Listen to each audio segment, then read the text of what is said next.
कल हम लोग शेरशाह सूरी तक का अध्ययन कर चुके थे। ठीक है, बाबर, हुमायूं और शेरशाह सूरी तक का अध्ययन हो चुका था। आज हम लोग अध्ययन करेंगे अकबर। ठीक है, अकबर के बारे में आइए जानते हैं। ठीक है,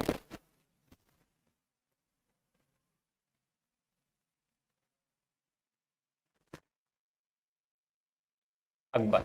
ठीक है, आइए देखते हैं।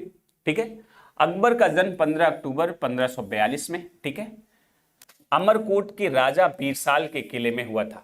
जैसा कि कल चर्चा किया गया था, हुमायूं निर्वासन के दौरान जो है, ठीक है, अमरकोट के राजा बीरसाल के यहाँ जो है अकबर का जन्म होता है 1542 में। ठीक है, राज्याभिषेक 14 फरवरी 1556 में होता है। ठीक है, अकबर का जो राज्याभिषेक होता है ये 1556 में होता है। ठीक है, उस समय ये 14 लमसम 42 से 56 में आएंगे तो 14 वर्ष की आयु में ये रहता है। 14 वर्ष का एक छोटा सा बालक, ठीक है, इसका राज्याभिषेक होता है। ठीक है, शाह अब्दुल माली, ठीक है, ये फर्जन का पुत्र था जो अकबर के राज्याभिषेक में सम्मिलित होने से इनकार किया था। ठीक है, अकबर एक महान शासक है। ठीक है, उसमें यह देखना होगा कि उसके राज्याभिषेक के दौरान कौन समर्थन नहीं कर रहा था, इस चीज को देखना है। ठीक है, तो शाह अब्दुल माली, ठीक है, राज्याभिषेक बैरम खां की देखरेख में हो रहा है। ठीक है, और बैरम खां की देखरेख में मिर्जा अबुल कासिम द्वारा किया गया। ठीक है, मिर्जा अबुल कासिम द्वारा। बैरम खां इसके संरक्षक भी हैं, प्रधानमंत्री, वकील भी हैं और खान खाना की इनको उपाधि दी जाती है। ठीक है, बैरम खां ही, क्योंकि आप देखेंगे कि 1556 से 60 तक का जो है ये कार्यकाल संरक्षण का काल है। संरक्षण, ठीक है, संरक्षण काल। और किसके संरक्षण में रहता है ये? बैरम खां के। ठीक है, बैरम खां के। और आप देखेंगे इसी 56 में पानीपत का द्वितीय युद्ध होता है, तो ये अकबर बनाम हेमू कहा जाता है, लेकिन वास्तविक रूप में बैरम खां और हेमू के बीच में लड़ा जाता है, जिसमें बैरम खां जीत दिलाता है। ठीक है, तो 60 तक आप देखेंगे कि 60 तक नाम मात्र का अकबर शासन करता है, बैरम खां ही सब कुछ देखता है, इसी के संरक्षण में अकबर पलता बढ़ता है। ठीक है, आगे देखते हैं। आमेर के राजा बिहारी मल की पुत्री हरखाबाई से विवाह होता। कहां के राजा थे? आमेर के राजा थे बिहारी मल। ठीक है,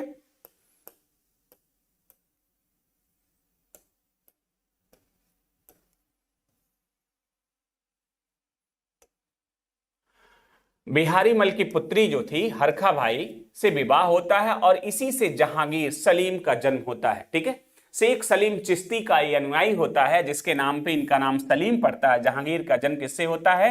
हरखाबाई से। ठीक है, समर्थक था ये चिश्तिया संप्रदाय के, और चिश्तिया संप्रदाय के अंतिम लास्ट में जो है शेख सलीम चिश्ती जो है, शेख सलीम चिश्ती, ठीक है, शेख सलीम चिश्ती इन्हीं के अनुयायी होते हैं अकबर। ठीक है, इनके खानकाह में पैदल जाते हैं नंगे पांव। ठीक है, और इन्हीं के आशीर्वाद से सलीम का जन्म होता है। ठीक है, शेखू बाबा के नाम से जाना जाता है।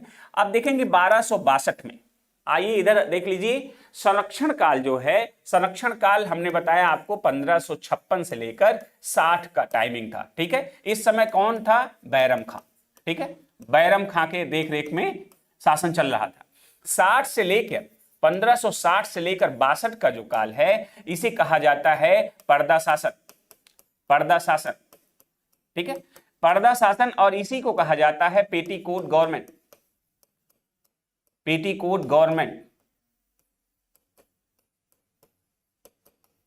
ठीक है, इसी में माहम अनगा का शासन होता है और हरम की महिलाओं का प्रभाव होता है। अभी अकबर आप देखेंगे 60 तक 56 तक ये 14 वर्ष का था, 60 तक आते से 18 वर्ष का हो गया, और 2 साल और देख लीजिए, अब यहां 62 में ये 20 वर्ष का हो जाएगा अकबर। ठीक है, और 20 वर्ष का जब हो जाता है तो ये स्वतंत्र निर्णय लेने लगता है। ठीक है, स्वयं निर्णय लेने लगता है। बैरम खां को साथ में ही भेज देता है हज करने के लिए, और फिर उसकी मृत्यु हो जाती है, उसकी विधवा से शादी कर लेता है, और 62 से निर्णय लेना शुरू कर देगा। और ये पहला निर्णय आपको दिखाई दे रहा है, 62 में दास प्रथा की समाप्ति कर देता है। ठीक है, 62 में दास प्रथा की समाप्ति, और 63 में तीर्थ यात्रा कर की समाप्ति कर देता है। ठीक है, तीर्थ यात्रा कर की समाप्ति करता है, और 64 में जजिया कर की समाप्ति करता है। तो ध्यान दीजिएगा, जजिया कर की समाप्ति, जजिया सबसे पहले कौन लगाता है? ये ध्यान रखिएगा कि जजिया सबसे पहले मोहम्मद बिन कासिम लगाता है। मोहम्मद बिन कासिम। ठीक है, कहां पे लगाता है? सिंध में। ठीक, इसके बाद आप देखेंगे कि इस जजिया में परिवर्तन दिल्ली सल्तनत में कौन करता शासक? तो फिरोज शाह तुगलक। आप देखेंगे फिरोज शाह तुगलक ये ब्राह्मणों पे भी जजिया लगा देता है। ठीक है, ब्राह्मणों पर। ठीक, क्योंकि जजिया में यह था कि वृद्ध, बच्चे, महिलाएं, ठीक है, और ब्राह्मण पे जजिया नहीं लगाया जाता था, लेकिन फिरोज शाह तुगलक का शासन आते ही इसने क्या किया? ब्राह्मणों पे भी जजिया कर लगा दिया। ठीक है, इसके बाद आप देखते हैं तो जजिया पे रोक कौन लगाता है? 64 में जजिया पे रोक 1564 में जजिया पे रोक अकबर लगाता है। ठीक है, इसे पुनः आप देखेंगे कि 1679 में पुनः औरंगजेब द्वारा जारी कर दिया जाता है। कुछ समय के लिए 1703-4 के आसपास दक्कन में जजिया को समाप्त करना पड़ता उसको, लेकिन अंतिम रूप से जजिया अगर आप देखेंगे तो 1700 में आप देखेंगे 1720 के आसपास, ठीक है, मोहम्मद शाह रंगीला का काल आता है और जजिया अंतिम रूप से समाप्त मोहम्मद शाह रंगीला के काल में होता है। ठीक है, तो जजिया से संबंधित जितने भी तथ्य, ठीक है, मध्यकालीन इतिहास में आएंगे, इस क्रम से आप चीजों को याद कर लीजिएगा। शुरुआत आप देखिए, यहां 1564 में जजिया कर समाप्त करता है, 75 में कुछ देर के लिए पुनः लागू होता है, 1579 में जजिया कर पुनः समाप्त होता है। ठीक है, और 1679 में जजिया कर औरंगजेब पुनः लगाता है। ठीक है, ध्यान रखिएगा। बाल विवाह और सती प्रथा पे रोकने का प्रयास करता है। ठीक है, सती प्रथा को रोकने का प्रयास करता है, लेकिन प्रभावी नियंत्रण जो पाता है वो औरंगजेब है। औरंगजेब, ठीक है, औरंगजेब, क्योंकि अभी पीसीएस में क्वेश्चन आया हुआ, पिछले पीसीएस में, कि सती प्रथा में अंतिम रूप से नियंत्रण किस मुगल बादशाह द्वारा लगाया गया? तो औरंगजेब है। शुरुआत कौन कर रहा है? तो आप देखेंगे, ठीक है, सती प्रथा अकबर द्वारा जो है रोक लगाने की प्रयास किया जा रहा है। ठीक है, आंशिक। ठीक है, आगे बढ़ते हैं।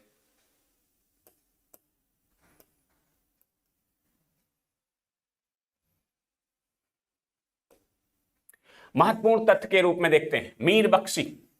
ठीक है, मीर बख्शी, मुगल काल में मीर बख्शी जो है सैन्य अधिकारी होता था। ठीक है, मुगल काल में मीर बख्शी। Laxmikant Kushwaha, good afternoon sir ji, good afternoon भैया। प्रभात, प्रणाम सर, खुश रहिए भैया। Prabhat. Sunil Kumar Das, good evening, good evening Sunil ji. Prabhat, Rangila ने खत्म कर दिया। हाँ, बहुत सही प्रभात, ठीक है, बहुत अच्छी बात आपने बताया। लास्ट में रंगीला जो है जजिया को खत्म कर रहा है। ठीक है, ठीक है बाबू, लगे रहिए, आगे बढ़ते हैं।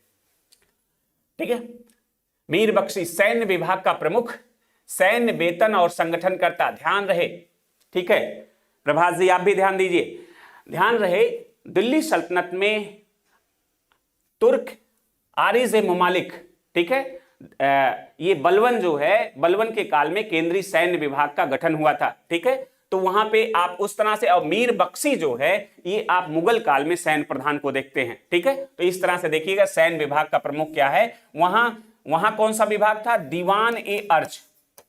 ध्यान रखिएगा, दीवान ए अर्ज। ठीक, ये बलवन द्वारा गठित होता है और इसका प्रधान अधिकारी आरिज ममालिक होता है, केंद्रीय सैन्य विभाग का।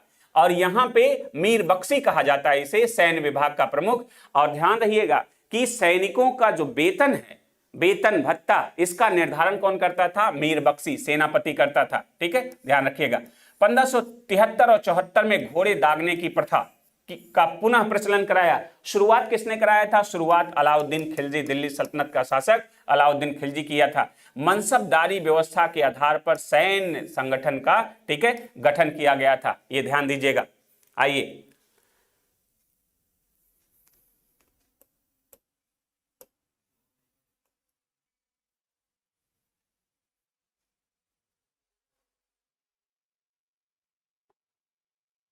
अकबर की धार्मिक नीति देख लेते हैं।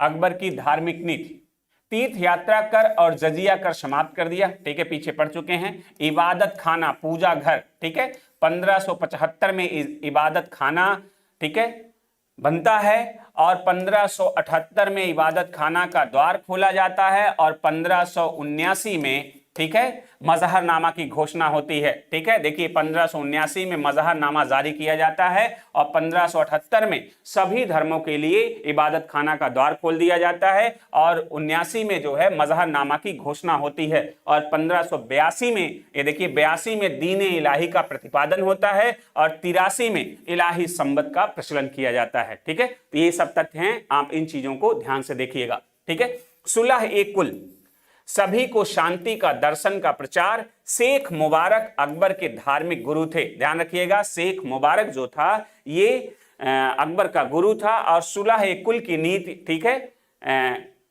की शुरुआत अकबर द्वारा किया जाता है, सभी धर्मों के अच्छे विचारों को ग्रहण करके। ठीक है, इस तरह से। आइए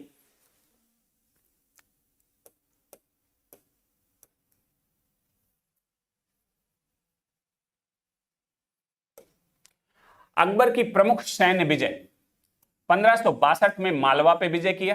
ठीक है, 62 में मालवा पे विजय किया। 64 में आप देखेंगे रानी दुर्गावती गोंडवाना क्षेत्र पर विजय किया।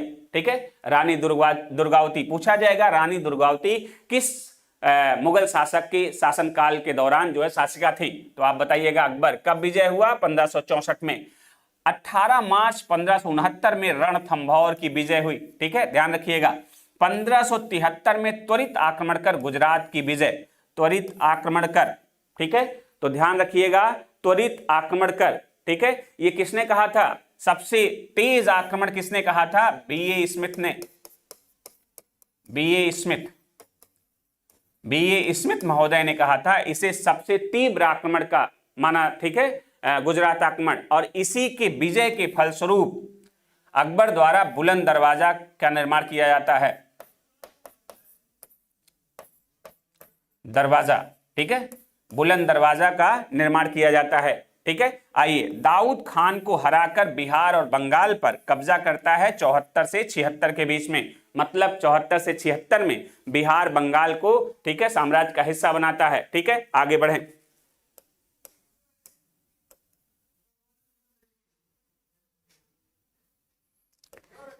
मनसबदारी व्यवस्था, अकबर, मनसब का अर्थ होता श्रेणी या पद, और मनसबदार मतलब उस पद पे प्राप्त अधिकारी को कहा जाता है। यह मनसबदारी व्यवस्था अकबर के काल में शुरू होती है। कहां से लिया जाता है? दशमलव प्रणाली पर आधारित होती है। मध्य एशिया से, मंगोल, ठीक है, मंगोलिया से लिया जाता है, मंगोलिया से लिया जाता है। ठीक है, शासन काल के 19वें वर्ष प्रारंभ मतलब 1575 में, ठीक है, इसकी शुरुआत होती है। 3 प्रकार के, ठीक है, मनसबदार, अमीर और अमीर ए आजम, 3 प्रकार के, ठीक है, मनसबदार की श्रेणी होती है। ठीक है, एक मनसबदार होते हैं, एक अमीर होता है और एक अमीर ए आजम होता है।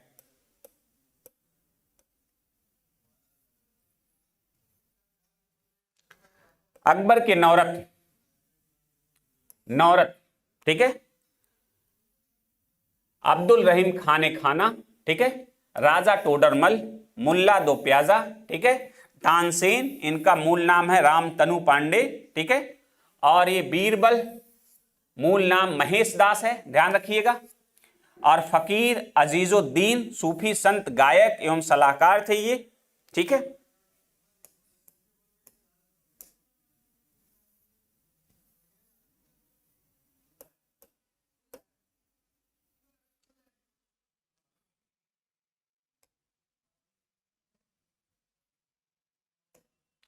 मिर्जा राजा मान सिंह, फैजी, राजकवि, ठीक है, और अबुल फजल, ठीक है, ये सब इसके नौरत्न थे।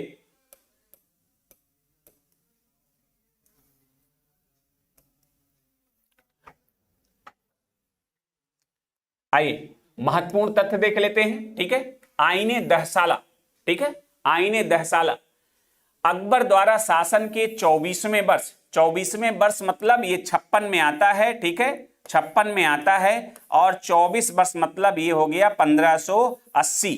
ठीक है, 1580 ईस्वी में क्या करता? आईने दहसाला की शुरुआत, इसके वास्तविक प्रणेता टोडरमल हैं, अन्य नाम टोडरमल बंदोबस्त। ठीक है, तो भूमि राजस्व बंदोबस्त लागू कराता है, और आप ध्यान रखिएगा यही करोड़ी नामक अधिकारी की नियुक्ति होती है। करोड़ी, करोड़ी क्या होता था? 100 गांवों का, ठीक है, गांवों का राजस्व अधिकारी, राजस्व अधिकारी, ठीक है, 100 गांवों का राजस्व अधिकारी। ठीक, आइए देखते हैं तौहीद इलाही, इसका नाम है दीन इलाही, आपको बता दिए हैं 1582 में प्रतिपादन हुआ था, जो सभी धर्मों के मूल सिद्धांत इसमें सम्मिलित थे। ठीक है, और सम्मान, ठीक है, सम्मिलित कर इसे सम्मान बनाने की कोशिश किया गया था। वास्तव में सूफी सुलह ये कुल, ठीक है, सुलह कुल पर आधारित एक विचार पद्धति है। प्रधान पुरोहित इसके अबुल फजल थे। ठीक है, तो आप ये ध्यान रखिए कि दीन इलाही धर्म को पहला हिंदू जो था वो बीरबल, ठीक है, पहला हिंदू जो इसे माना था दीन इलाही को, वो बीरबल थे। ठीक है, ध्यान रखिए, जिनका नाम अभी आपने महेश दास देखा है। ठीक है, आगे चलते हैं।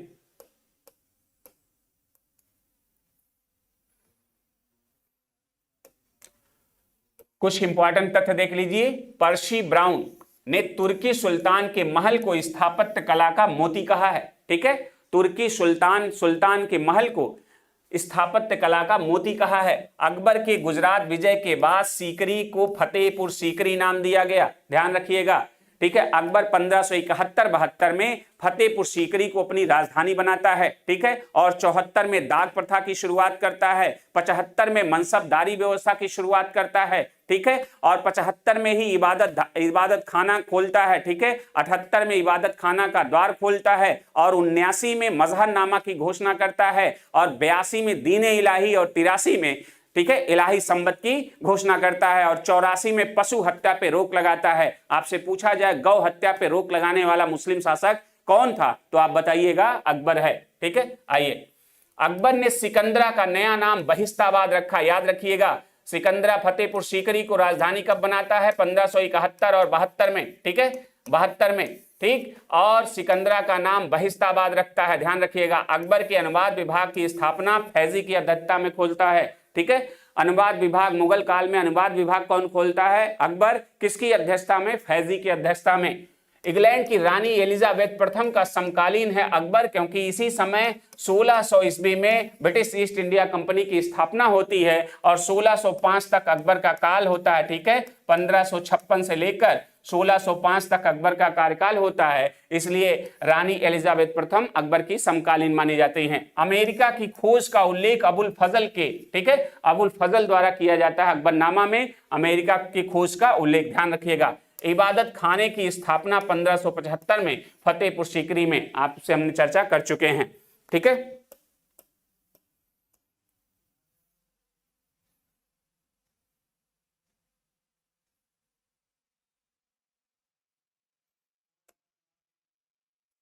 जहांगीर, जहांगीर, ठीक है, जन्म इसका 30 अगस्त 1569, जन्म इसका 30 अगस्त 1569 को। ठीक है, मानबाई इसकी पहली पत्नी है। आमेर की राजा भगवान दास की पुत्री हैं, राजा मान सिंह की बहन है, ध्यान रखिएगा। मानबाई जो है यही इसकी उपाधि थी, शाह बेगम, शाह बेगम। ठीक है, और इसी का पुत्र था खुसरो।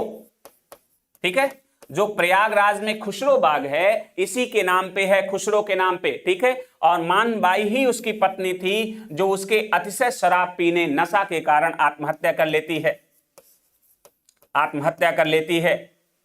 ठीक है, और आप देखेंगे खुसरो बाग में 2 कब्र है, एक मानबाई का है और एक खुसरो का है। उसे गौर से देखेंगे, दोनों कब्र को एक साथ में अगर आप देखेंगे तो आपको लगेगा कि मां जिस तरह से बच्चे को लेके लेटी हुई रहती है, उसी तरीके से खुसरो का कर्ब रूपी जो है कब्र अलग है और मां का थोड़ा ऊंचाई पे है। आपको लगेगा कि मां अपने बच्चे को लेके लेटी हुई है। तो यहाँ पे प्रयागराज में खुसरो बाग है, जहां का अमरूद बहुत फेमस है, तो उसी खुसरो बाग में खुसरो और मानबाई का कब्र है। ठीक है, तो ध्यान दीजिएगा। अगला देखिए, जगत गोसाई, उपाधि है मल्लिका ये जहां, मारवाड़ के राजा उदय सिंह की पुत्री, शाहजहां खुर्रम इससे पैदा होता है, खुर्रम आगे चलकर शाहजहां। ठीक है, शाहजहां अगला शासक बनता है। ठीक, आइए, विदेशी शिष्टमंडल कौन इसके दरबार में आता है? विलियम हॉकिंस आता है 1608 में, विलियम हॉकिंस आता है और इसका तुर्की और फारसी भाषा पे अच्छी पकड़ थी और तुर्की में ही ये जहांगीर से बात करता है। इसे इंग्लिश खां की उपाधि देता है, इंग्लिश खां की उपाधि देता है और 400 मनसब मतलब किसी विदेशी, ठीक है, विदेशी यात्री को मनसबदारी में ऐड करना जहांगीर द्वारा, किसको? विलियम हॉकिंस को 1608 ईस्वी में। ध्यान रहे, ईस्ट इंडिया कंपनी का राजदूत प्रतिनिधि के रूप में मुगल दरबार में उपस्थित होने वाला प्रथम अंग्रेज जहांगीर द्वारा, देखिए लिखा हुआ है, इंग्लिश खां की उपाधि देता है। ठीक है, तो ये ध्यान रखिएगा। 400 का मनसब देता है। किस भाषा में बात किया? पुरानी जो किताबें हैं वो फारसी में बोलेंगी, लेकिन लेटेस्ट में आप देखिएगा वो तुर्की भाषा में बात करता है। ठीक है, तो तुर्की और फारसी पे उसकी अच्छी पकड़ थी और दरबार में इसी भाषा में जहांगीर से बात करता है। अगला जो यात्री आता है थॉमस रो, जो ब्रिटेन के राजा जेम्स प्रथम का दूत होता है, अजमेर में जहांगीर के दरबार में उपस्थित हुआ। ठीक है, ध्यान रहे, थॉमस रो जब चलता है जेम्स प्रथम का राजदूत, अकबर के लिए चलता है, अकबर के नाम एक पत्र लेके चलता है, लेकिन यहां से पहुंचते पहुंचते अकबर की मृत्यु हो जाती है, यहां शासन जहांगीर का शुरू हो जाता है। तो ये जहांगीर के दरबार में अजमेर में प्राप्त होता है, जहांगीर से मिलता है थॉमस रो। और इसी के प्रयास से जब आप देखेंगे, इसी के प्रयास से आप देखेंगे कि जो यहां पे सूरत में 1608 और मसूलीपट्टनम यहां देखेंगे 1611 में, ठीक है, अंग्रेज फैक्ट्री की स्थापना होती है, तो इंग्लिश खां के ही प्रयास से संभव हो पाता है। ठीक है, क्योंकि हॉकिंस को पुर्तगालियों के दबाव के चलते वो अनुमति नहीं प्राप्त हो पाती। ठीक है, आगे बढ़ते हैं।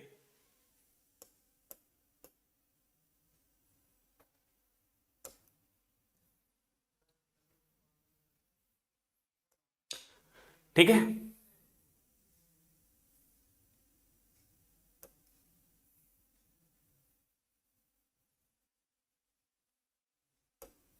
आइए राज्याभिषेक देख लेते हैं। 1605 में अकबर की मृत्यु होती है, उसके बाद जहांगीर का राज्याभिषेक होता है आगरा के किले में। और नूरुद्दीन मोहम्मद जहांगीर उसका पूरा नाम है, बचपन का नाम है शेखू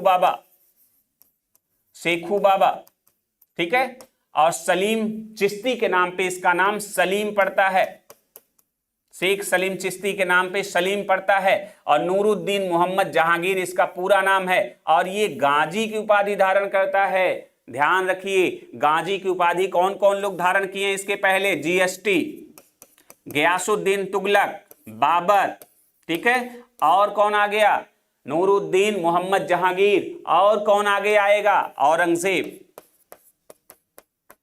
औरंगजेब। ठीक है, तो ध्यान रखिएगा, 2 अस्पा और सी अस्पा शुरुआत करता है। ध्यान रखिएगा, अकबर का जो मनसबदारी व्यवस्था था उसमें कुल 12 मनसब थे, बाद में दक्षिण के 3 राज्य जीते गए, 15 मनसब हो गए, और जहांगीर के काल में कुल 17 मनसब, और 17 मनसब में ये यहां गिरावट दिख रही है, 2 अस्पा और सी अस्पा, मतलब 2 सवार, जो 2 अस्पा था सवार पद में दुगने घोड़े। ठीक है, मतलब 2 अस्पा में 2 से अधिक घोड़े रखने, मतलब एक तरह से कहा जाए पहले 2 रुपए में 2 घोड़े रखने की अनुमति थी, अब ये कह रहा रुपया 2 ही दिया जाएगा, घोड़ा 4 रखिए, तो खर्चा कम दिया जा रहा है और फैसिलिटी ज्यादा लिया जा रहा है। इसके मतलब उसमें हरासमेंट आएगा, जिससे मुगल साम्राज्य के पतन में, ठीक है, भागीदारी बढ़ेगी। सिंह अस्पा, सवार पद के 3 गुना घोड़े, ठीक है, तो 2 अस्पा में दुगने और सिंह अस्पा में सवार पद के 3 गुने घोड़े, मतलब वही आप समझ लीजिए,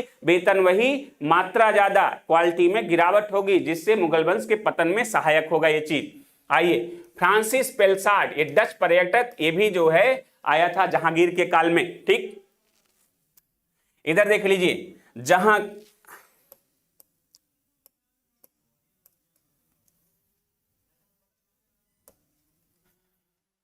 स्थापत्य, साहित्य और चित्रकला, तो पहले जानिए कि चित्रकला के युग में जहांगीर का काल जो है स्वर्ण काल माना जाता है। चित्रकला के क्षेत्र में जहांगीर का काल स्वर्ण काल माना जाता है। ठीक है, जहांगीर सर्वोत्तम चित्रकार स्वयं था, जहांगीर स्वयं में अच्छा चित्रकार था। और इसके काल के जो सर्वोत्तम चित्रकार थे उस्ताद मंसूर, ठीक है, और अबुल हसन थे। ध्यान रहे, अबुल हसन। हमने चित्रकारिता, मुगल चित्रकारिता की नींव के बारे में चर्चा कहां की?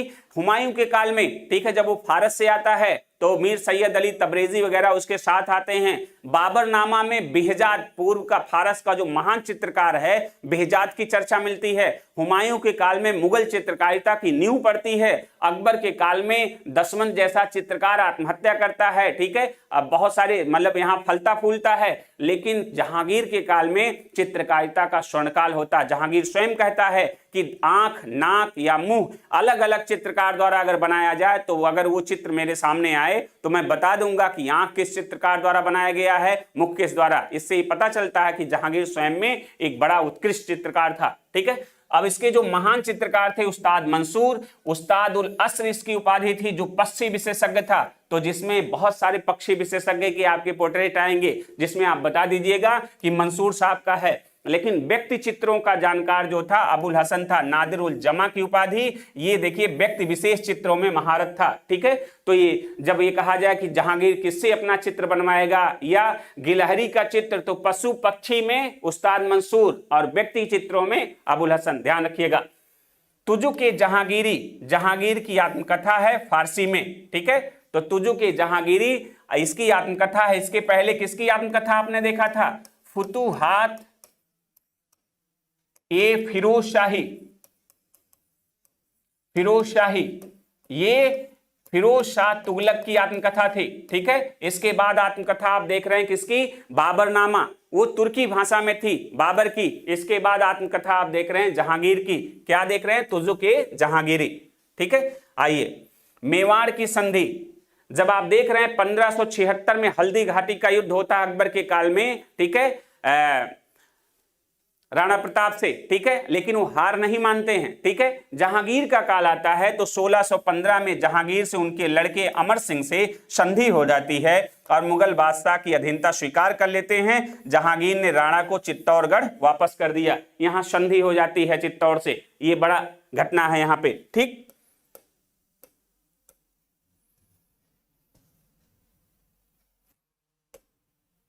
आइए, जहांगीर का जो मकबरा है शाहदरा लाहौर में है। ध्यान रखिएगा, भारत के बाहर दो लोगों का मकबरा है, ठीक है। किसका? बाबर का। कहां पे है? काबुल में। पहले इसे दफनाया जाता आगरा के आराम बाग में, इसकी इच्छा होती काबुल में। तो ये भारत के बाहर काबुल में, और दूसरा शाहदरा लाहौर जहांगीर का। तो ध्यान रखिएगा, मुगल काल में दो लोगों का मकबरा भारत के बाहर पाया जाता है, एक में जहांगीर, दूसरा इस तरह बाबर। एतमादुद्दौला का मकबरा अपने पिता एतमादुद्दौला की याद में नूरजहां ने बनवाया था। इंपॉर्टेंट क्या है? ये पूर्णतः संगमरमर से निर्मित है, ठीक है।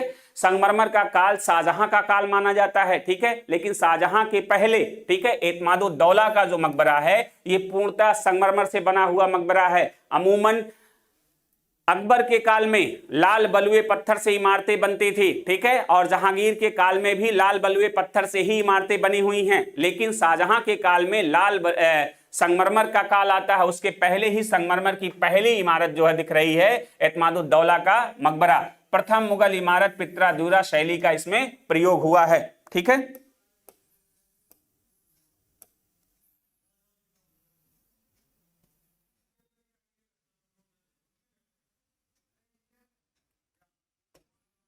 आइए, शाहजहां परिचय देख लीजिए।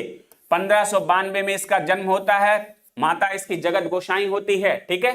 प्रिय पत्नी इसकी अर्जुमंद बानो बेगम है, जिसे मुमताज महल कहा जाता है। राज्याभिषेक आगरा में और राजधानी आगरा से शाहजहानाबाद। ध्यान रखिएगा, किसने अपनी राजधानी आगरा से शाहजहानाबाद बनवाया? तो आप बताइएगा, ठीक है, शाहजहां द्वारा। उपाधि इसकी अबुल मुजफ्फर सिहाबुद्दीन मोहम्मद साहिब और किरान ए सानी है, ठीक है। किरान ए सानी, अबुल मुजफ्फर सिहाबुद्दीन मोहम्मद साहिब, ठीक है, इसकी उपाधि है, ठीक। आइए, साम्राज्य विस्तार देख लेते हैं। 1633 में अहमदनगर मुगल साम्राज्य में सम्मिलित करा लेता है, ठीक है। अहमदनगर को मुगल साम्राज्य में सम्मिलित करा लेता है। इसके पहले आपने देखा था देवगिरी को जीएसटी गयासुद्दीन तुगलक क्या करता है, साम्राज्य में सम्मिलित कराता है। संधि क्या करता है, गोलकुंडा और बीजापुर से संधि करता है। अगला शासक, ठीक है, औरंगजेब, इसे भी दिल्ली सल्तनत में मिला लेगा।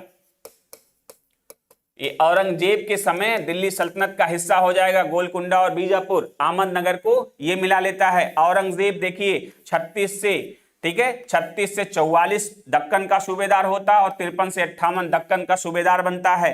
कांधार के बारे में शाहजहां के समय में अंतिम रूप से मुगलों के अधिकार से छिन गया।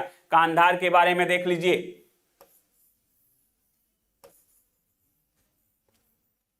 ये है कांधार। कांधार और कांधार जब जब उत्तर पश्चिम नीति जो है, उत्तर पश्चिम नीति कमजोर पड़ती है, मुगल साम्राज्य कमजोर हो जाएगा। कांधार पे सबसे पहले ये 1622 में जहांगीर के काल में कांधार मुगलों से बाहर चला गया था। इसके बाद 1638 में, ठीक है, 38 में ये पुनः शाहजहां द्वारा जीता गया और 1639 में, ठीक है, 49 में, ठीक है, 1649 में अंतिम रूप से मुगलों के हाथ से ये कांधार निकल जाता है और उत्तर पश्चिम की सीमा जो है कमजोर हो जाती है। ठीक है, तो कांधार शाहजहां के समय अंतिम रूप से मुगलों के अधिकार से बाहर निकल गया था।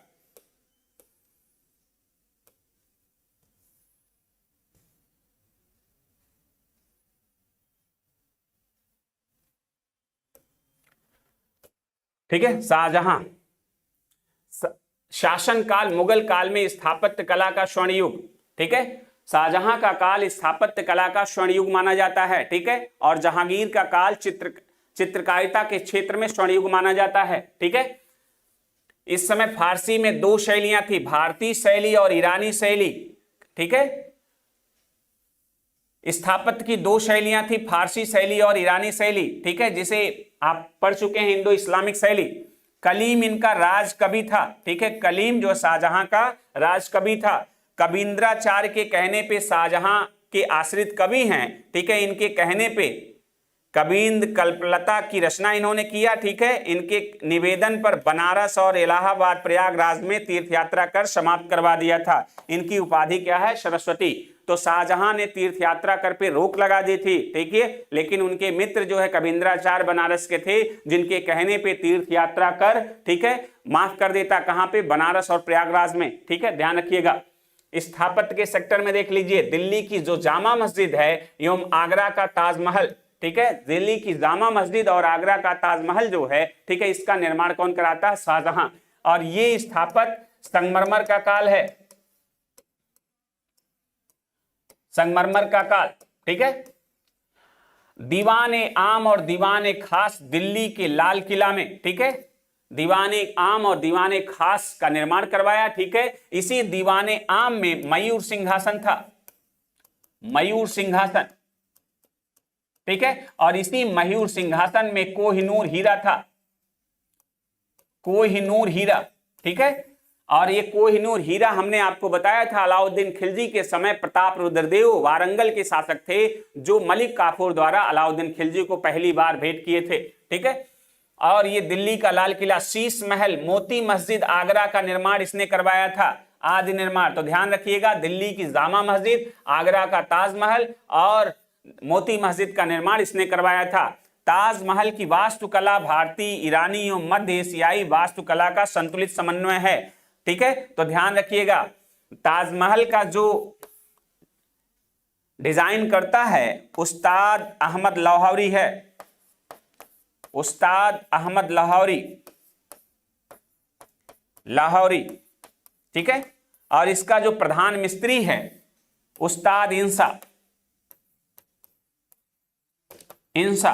ठीक है, ये इसका प्रधान मिस्त्री है। ठीक है, जिसकी हाथ कटवा लेता है शाहजहां। ठीक है, दिल्ली के शाहजहानाबाद नए नगर का निर्माण करवाता, स्थापना, और सिजदा और जमीन बोस। ठीक है, जमीन बोस। ठीक है, सिजदा और पैबोस, इस प्रथा को समाप्त कर देता है। तो थोड़ा सा ध्यान रखिएगा, क्या क्या ये समाप्त करता है, तीर्थ यात्रा कर। ठीक है, समाप्त कर देता है। दूसरा क्या करता है, अभी तक इलाही संबत जारी था अकबर के काल से, उसे हटा के ये हिजरी संबत, हिजरी संबत, ठीक है, लागू करता है। और तीसरा क्या करता है, सिजदा और पैबोस बलबन के काल से शुरू हुआ था और मुगल काल में, अकबर के काल में लागू हुआ फिर से, जिस सिजदा पैबोस को हटाकर चहार और तस्लीम, ठीक है, इसके स्थान पर चहार तस्लीम व्यवस्था को लागू करता है। आगे देखते हैं।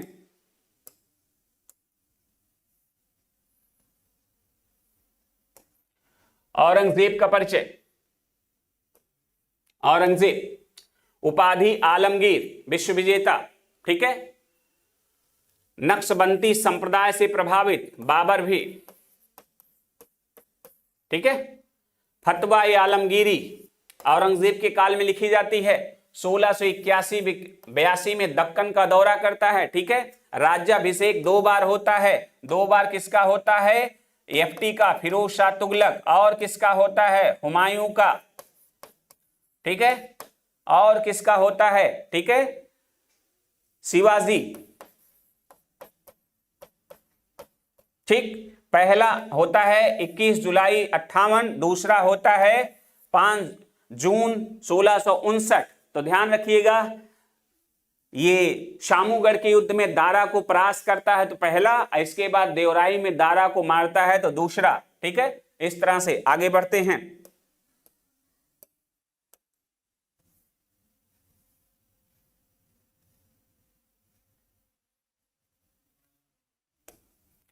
औरंगजेब 1679 में जजिया कर पुनः लागू करता है। सिक्कों पे कलमा खुदवाना, नौरोज का त्योहार मानना, तुलादान और झरोखा दान आदि दर्शन पे पाबंदी लगाता है, ठीक है। जजिया कर पुनः लागू करता है, कलमा खुदवाना बंद करवाता है, नौरोज त्योहार जो बाबर द्वारा लागू किया था उसको क्या करता है, बंद करवाता है। तुलादान बाबर द्वारा शुरू किया गया था, अकबर द्वारा शुरू किया गया था, जो उसे बंद कराता है। झरोखा दर्शन अकबर और जहांगीर के समय है, ठीक है, तो इसे बंद कराता है। राबिया उद दौरानी के मकबरे का निर्माण आजम शाह की निगरानी में करवाता है। इसकी बीबी होती राबिया उद दौरानी, जो बीबी का मकबरा के नाम से जाना जाता है। ये ताजमहल पे आधारित स्थापत्य कला है। इसे द्वितीय ताजमहल या फूहर ताजमहल कहा जाता है। फूहर ताजमहल, ठीक है, मतलब ताजमहल की नकल या द्वितीय ताजमहल कहा जाता है बीबी के मकबरे को, जो औरंगाबाद में स्थित है। औरंगाबाद, ठीक। दिल्ली के लाल किले में मोती मस्जिद का निर्माण कराता है। आगरा का मोती मस्जिद शाहजहां और दिल्ली के लाल किले में मोती मस्जिद का निर्माण कौन कराता है, ठीक है, औरंगजेब। और दिल्ली का लाल किला कौन बनवाता है, शाहजहां। ध्यान रखिएगा, आगरा का लाल किला अकबर बनवाता है। जहां आरा को साहिबात उद जमानी की उपाधि देता है, ठीक है। जहां आरा इसकी बहन होती है, औरंगजेब की शाहजहां की लड़की होती है, जिसे साहिबात उद जमानी की उपाधि देता है। ध्यान रखिएगा। मदद ए मास विद्वानों और धार्मिक व्यक्तियों को दी जाने वाली राजस्व मुक्ति अनुदान भूमि है। अन्य नाम इसे सरयुगल कहते हैं। सद्र दान में दी जाने वाली समस्त भूमि का सद्र निरीक्षण करता होता है। स्थानांतरण का अभाव है इसमें, ठीक है। तो मदद ए मास जो है अमूमन मदद के स्वरूप पे विद्वानों को दिया जाता था, ठीक है। इसे सद्र उल सुदूर कहा जाता है। जो सद्र है इसका निर्धारण करता था और दान में दी जाने वाली भूमियों का नाम था ये, ठीक है। आगे आते हैं।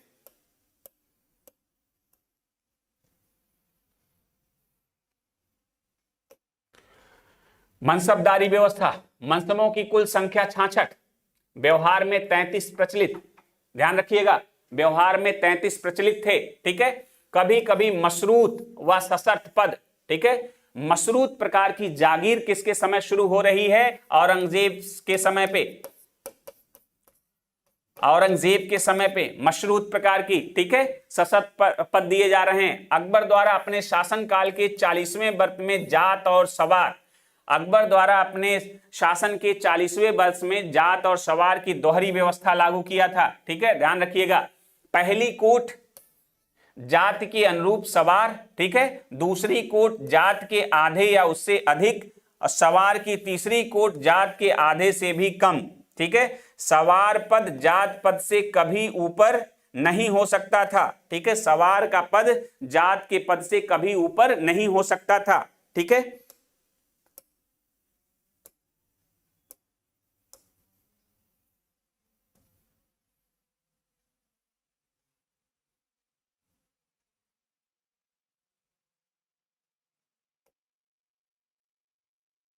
सैन्य और असैन्य अधिकारियों का एक ही सेवा संवर्ग में लाया गया। सिक्के देख लीजिए, ये इंपॉर्टेंट है। टकसालों में सोने, चांदी, तांबे के सिक्कों की ढलाई होती थी, ठीक है। अकबर के समय राम सीता, ठीक है। लक्ष्मी की आकृति किसके समय थी? गौरी के समय, ठीक है। अकबर के समय राम सीता और रामसिया देवनागरी लेख युक्त सिक्के मिले थे। इधर देख लीजिए, मीर बख्शी सैन्य विभाग, अभी पीछे चर्चा हो चुका है। सैन्य विभाग सरखत नामक प्रमाण पत्र पे हस्ताक्षर होता था, ठीक है। कौन करेगा? मीर बख्शी, ठीक है। सैनिकों का मासिक वेतन निर्धारित, पीछे चर्चा हो चुकी है। सैनिकों के मासिक वेतन निर्धारण का काम या बांटने का काम कौन करता था? मीर बख्शी करता था। किस पत्र पे हस्ताक्षर होता था? सरखत नामक पत्र पे, ठीक है। प्रांतों के बख्शी इसके नियंत्रण में थे। जाहिर सी बात है, केंद्रीय जो सैन्य प्रधान था मीर बख्शी था, उसके नीचे जो प्रांतीय मीर बख्शी थे सब इसी के अंदर में आएंगे, ठीक है। भू राजस्व अधिकारियों का पर्यवेक्षण भी इसी का जिम्मा था। सैन्य विभाग के वेतन के लिए उत्तरदायी और वेतनाधिकारी सर जादूनाथ सरकार के अनुसार इसे वेतनाधिकारी माना गया है, ठीक है। वही बात है, नियमित और स्थायी कार्य नहीं है, ठीक है। मतलब वंशानुगत नहीं है कि यही पद आगे दिया जाएगा, ठीक। इसमें ट्रांसफर हो सकता था, ठीक है। आइए,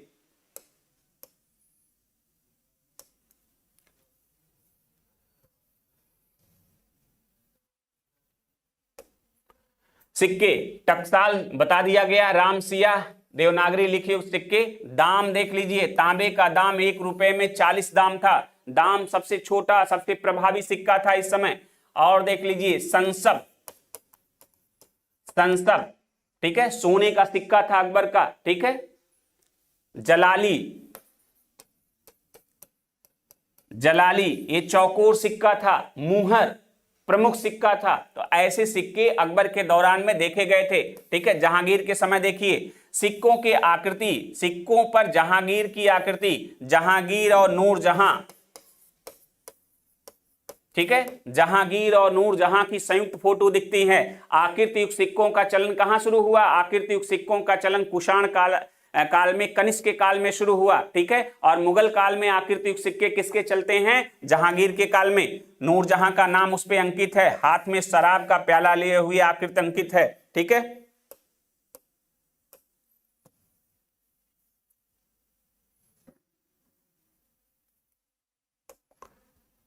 मुगल कालीन संगीत एवं चित्रकला। संगीत अकबर के समय तानसेन, ये ध्रुपद गायक के प्रमुख माने जाते हैं, तानसेन, ठीक है।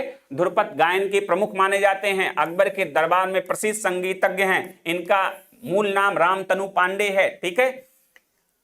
अकबर के 9 रत्नों में से एक हैं। अकबर के दरबार से पहले रीवा के राजा रामचंद्र के दरबार में थे। ध्यान रखिएगा, पूछा जाता है अकबर के पहले ये कहां के, ठीक है, दरबारी संगीतज्ञ थे? तो रीवा के राजा रामचंद्र के यहाँ। अकबर द्वारा कंठाभरण वाणी विलास की उपाधि दी गई इन्हीं को, ठीक है, कंठाभरण वाणी विलास, ठीक है। मोहम्मद शाह रंगीला का ख्याल गायन काफी लोकप्रिय है। संगीत का चरमोत्कर्ष देखेंगे तो मोहम्मद शाह रंगीला के समय में ख्याल गायकी, और ये ध्रुपद गायकी से संबंधित थे। आइए मुगल कालीन साहित्य देख लेते हैं। गुलबदन बेगम बाबर की पुत्री थी। इन्हीं के काल में, अकबर के काल में हुमायूं नामा ग्रंथ रचती है। बाबर और हुमायूं का इतिहास इसी में मिलता है। हुमायूं के और कामरान के मध्य युद्ध का वर्णन मिलता है, अकबर के आदेश पर लिखा गया, ठीक है, हुमायूं नामा। कुछ और पुस्तकों के बारे में देख लेते हैं।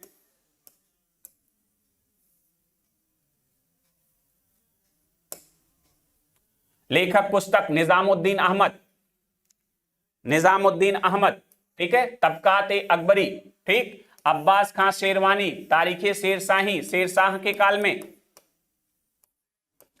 शेरशाह के काल की जानकारी देती है निजामुद्दीन अहमद। तबकात अकबरी, अकबर के काल में। हसन निजामिल ताजुल मासिरीन की पुस्तक है। ख्वाद मीर कानून हुमायूनी, ख्वाद मीर जो है ये हुमायूं की प्रशासनिक जानकारी देती है, हुमायूं के काल की प्रशासनिक जानकारी, ठीक है। और ये बताती है कि हुमायूं ज्योतिष में काफी इंटरेस्टेड था, ठीक है। हर रंग, हर दिन हर रंग के कपड़े पहनता था। ख्वाद मीर के कानून हुमायूं से पता चलता है। भीमसेन की पुस्तक है नुक्शा-ए दिलखुशा, ये औरंगजेब के बारे में जानकारी मिलती है। मिर्जा मोहम्मद काजिम आलमगीर नामा, ये भी औरंगजेब के काल की पुस्तक है। गुलाम हुसैन सियारुल मुत्खरीन, ठीक है, ये भी अच्छी पुस्तक, ठीक है, ध्यान रखिएगा। मोहम्मद सालेह आलम सालेह, इनायत खां, शाहजहांनामा, ये शाहजहां के काल के बारे में वर्णन करती है। चंद्रभान ब्राह्मण, चहार चमन, चंद्रभान ब्राह्मण का चहार चमन है। मोतमिद खां का इकबाल नामा, ये जहांगीरी है, ठीक है, जहांगीर के काल की जानकारी देती है।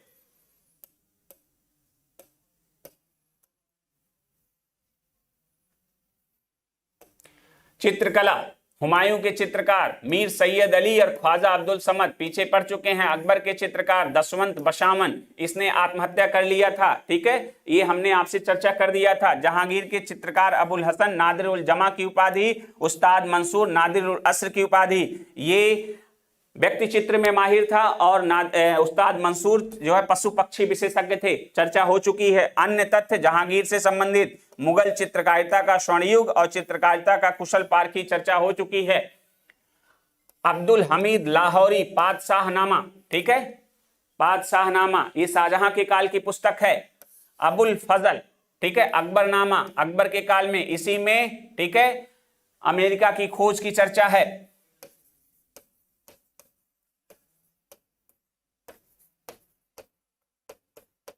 किसकी चर्चा नहीं मिलती इसमें? तुलसीदास की, ठीक है, केशव प्रसाद, रामचंद्रिका, रसिक प्रिया, ठीक है, कठिन काव्य के प्रेत कहे जाते हैं। पंडित जगन्नाथ, रस गंगाधर और गंगा लहरी, पंडित जगन्नाथ, ठीक है, ये औरंगजेब के काल में, ठीक है। तो इस तरह से आप देख रहे हैं कि मुगल काल के साहित्य के बारे में एक ब्रीफ चर्चा हो चुकी है आपके सामने,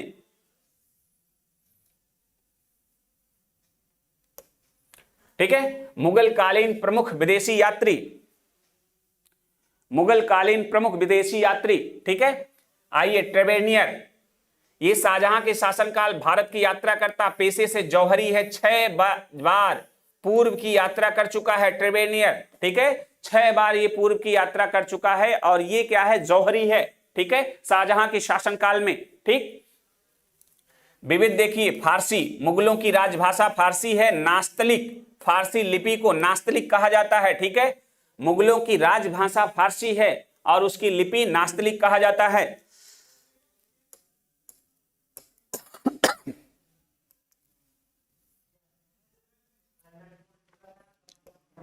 विदेशी यात्री निकोलो मनुची, इतावली यात्री हैं, ठीक है, ये दारा सिको की सेवा में तोपची के रूप में कार्य किया था, ठीक है, निकोलो मनुची, ठीक। बाद में चिकित्सक का पेशा अपना लेता है। संस्मरण है स्टोरिया दी मोगोर, ठीक है, उपनाम 17वीं शताब्दी के भारत का दर्पण। ध्यान रखिएगा, निकोलो मनुची की जो पुस्तक है वो हिस्टोरिया द मागोर है, 17वीं शताब्दी के भारत का दर्पण कहा जाता है हिस्टोरियो द मागोर, मनुची की पुस्तक। और ये इतावली यात्री है, दारा सिको की सेवा में तोपची का कार्य कर रहा था। बाद में ये क्या करता है? बाद में चिकित्सक का पेशा धारण कर लेता है, ठीक है। आइए देखिए, मध्यकाल में विविध अमरम, विजयनगर के नायकों में को राजा द्वारा वेतन के बदले जो रखरखाव के लिए भूमि दी जाती थी उसे अमरम कहा जाता था, ठीक है, ध्यान रखिएगा। मोकासा, मराठा शासन में चौथ की आय का 66% मराठा सरदारों को घुड़सवार रखने के लिए दी जाती थी। मोकासा भी जागीर है, ठीक है, जागीर, मराठा जागीर, जो 66% मराठा सरदारों को घुड़सवार रखने के लिए दिया जाता था। सूरत बंदरगाह, इसे बाबुल का मक्का या मक्का का द्वार कहा जाता था, ये बहुत महत्वपूर्ण था। पश्चिम, ठीक है, पश्चिम के व्यापार के लिए जो है ये बहुत महत्वपूर्ण था, इसे बाबुल का मक्का या मक्का का द्वार कहा जाता था, ठीक है। आइए विदेशी यात्री के बारे में देख लेते हैं। भारत में यात्रा अवधि, राल्फ फिच 1583 से 1586, ये अकबर के काल में आता है। हाकिंस जहांगीर के काल में 1608 से 1611, सर टॉमस रो 1615 से 19, ठीक है, जहांगीर के काल में, ठीक।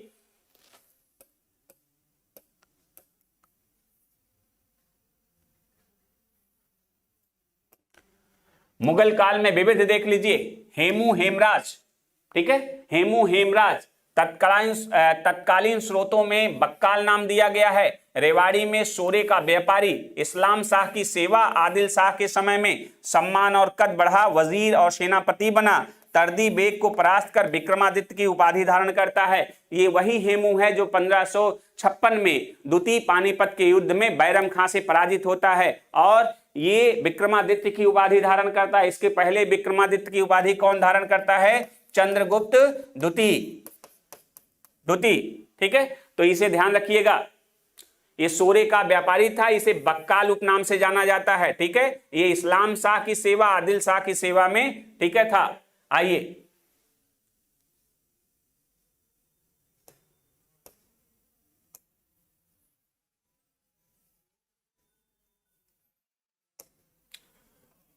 प्रसिद्ध भारतीय हीरे कोहिनूर के संबंध में जानकारी देने वाला विदेशी यात्री ट्रेवेनियर है, क्योंकि ये जौहरी है, स्वयं में जौहरी है। भारतीय व्यापारिक जहाजों पे काम करने वाले कर्मचारी को कहा जाता था मौल्लिम, ध्यान रखिएगा, मौल्लिम। भारतीय व्यापारिक जहाजों पे काम करने वाले कर्मचारी को कहा जाता था मौल्लिम। तारों और सूर्य की स्थिति का पता लगाता था गोलाकार यंत्र से, ठीक है, गोलाकार यंत्र से मौल्लिम जो है, ठीक है, सूर्य और तारों की स्थिति का पता लगाता था। मराठों के होलकर वंश की शासका थी अहिल्याबाई, ध्यान रखिएगा, होलकर वंश की शासका थी अहिल्याबाई, ठीक है। मराठा छत्रपति राजा राम की पत्नी ताराबाई थी। उस समय औरंगजेब के काल से शाहू की रिहाई हुई, उस समय ताराबाई मराठा की शासिका थी। गोंडवाना के हिंदू राज की योग्य शासिका दुर्गावती थी, आपसे चर्चा हो चुकी है।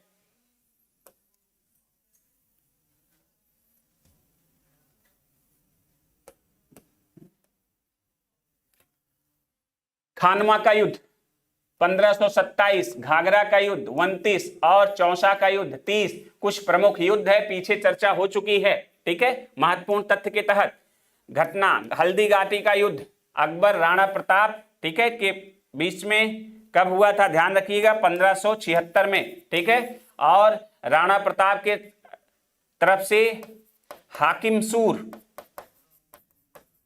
हाकिम सूर सेनापति था, अकबर की तरफ से मान सिंह, ठीक है, मान सिंह वर्सेस हाकिम सूर के बीच में ये युद्ध हो रहा है। बेलग्राम का युद्ध हुमायूं शेरशाह के विरुद्ध, खुसरो का विद्रोह जहांगीर के समय में, चर्चा हो चुकी है, ठीक है। तो आज यहीं तक, ठीक है। कल हम पुनः इसी समय आपसे पुनः मिलेंगे। धन्यवाद।